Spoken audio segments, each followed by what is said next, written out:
संसार में सबसे बड़ा जो भय है वो भय है केवल मौत का।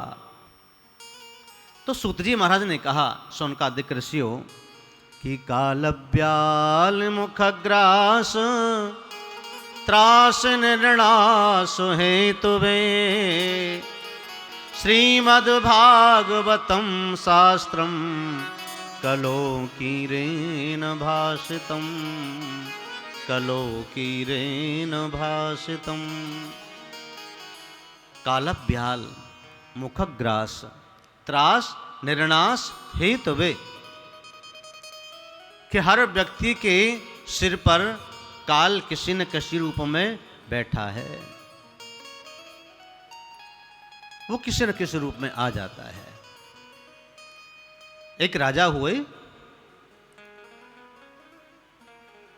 अरविंद नाम के राजा। अरविंद नाम के राजा को पता लगा कि मौत को भी जीता जा सकता है।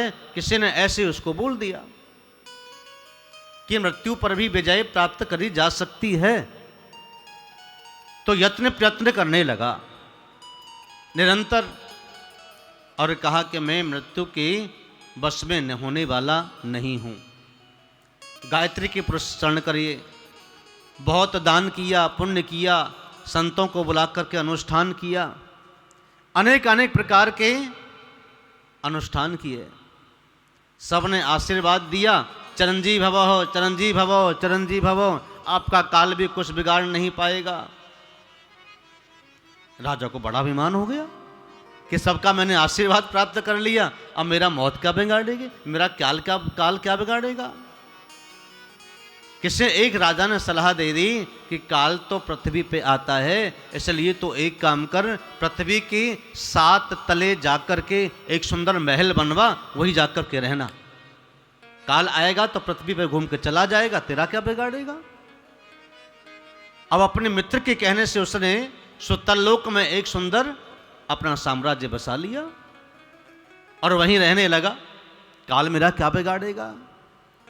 जब समय आया तो समय आने के बाद जब काल ढूंढ रहा था कि काल कोठार लिए फिरता, तन नम्र है चोट झिली ना झिली, हरि नाम सुमिर अरि रसना, फिर अंत समय में हिली ना हिली।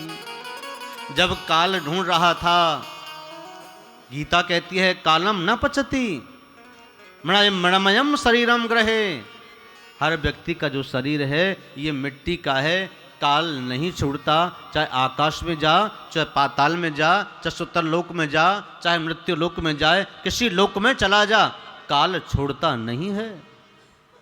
क्योंकि हम तो चंद्र दिन मांग करके लाए हैं भगवान से।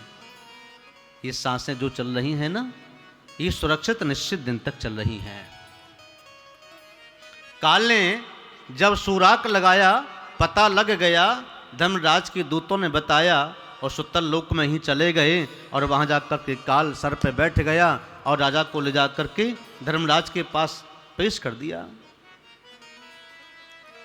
आमने सामने जब विवाद हुआ, संवाद हुआ, काल ने कहा कि प्रभु इसने छुपने का बहुत प्रयास किया।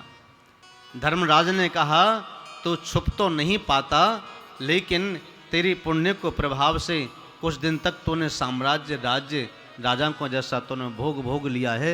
धर्म तुझे केवल भोग दे सकता है, धर्म तुझे सुख दे सकता है, लेकिन धर्म और अनुष्ठान, पूजा पाठ और अन्य अन्य कार्य तेरी मौत को बचा नहीं सकता, तेरी काल को नहीं बचा सकता।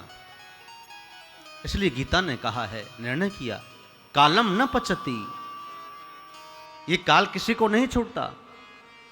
कि बलवान बहुत आए, धनवान बहुत आए, बाकी न रहा कोई, ना कोई निशानी है, यहाँ कोई नहीं अपना,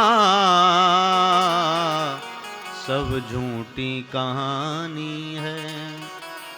जिसको अपना कहते हो वो सब झूठी कहानी है। ये भागवत व्यक्ति को वैराग्य देती है, वैराग्य सिखाती है।